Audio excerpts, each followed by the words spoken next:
জয় হিন্দ আৰু good morning সকলোকে যেহেতু আসাম কমাণ্ডৰ ফিজিকেল কাট অফ ওলালে আৰু যিসকল কোৱালিফাই হৈ গ'ল সাইকোমেট্ৰিক টেষ্টৰ বাবে তো সকলোলৈ শুভেচ্ছা থাকিল মাথো এটা টেষ্ট আৰু আপোনালোকৰ হৈ যাব কামটো বাকি বহুতে মোক সুধি আছে যে সাইকোমেট্ৰিক টেষ্টটোত হিন্দীত কথা ক'লে ভাল নে ইংলিছত ক'লে ভাল নে আছামিজত ক'লে ভাল তো প্ৰথমে মই ক'ব বিচাৰোঁ মই যেতিয়া কৈছিলোঁ মই হিন্দীত পাতিছিলোঁ কাৰণ দুজনমান হিন্দীৰ মানুহ আছিলে ক'ব গ'লে মানে পেৰামিলিটাৰী মানুহ হয় আৰু এজন আমাৰ অসম পুলিচৰে মানুহ আছিলে তো হিন্দীত যদি আপোনালোকে কমফৰ্টেবল হিন্দীত ক'ব পাৰে কাৰণ নেশ্যনেল ৰাষ্ট্ৰীয় ভাষা লগতে যদিও হিন্দীত ক'ব নোৱাৰে নো প্ৰব্লেম নাই মানে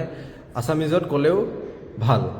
কি হয় যদিও যি লগত থকা কিজনে আছামিজটো বুজি নাপাব পাৰে কিন্তু এজন অসম পুলিচৰ মানুহ থাকে নহয় তেওঁ কি হয় এইফালে ট্ৰেন্সলেট কৰি দিয়ে তো টেনশ্যন ল'বলৈ একো কথা নাই তাত আপোনালোকে হিন্দীটো ক'ব পাৰে আছামিজতো ক'ব পাৰে তো ইংলিছত ক'লেতো আৰুৱেই ভাল আৰু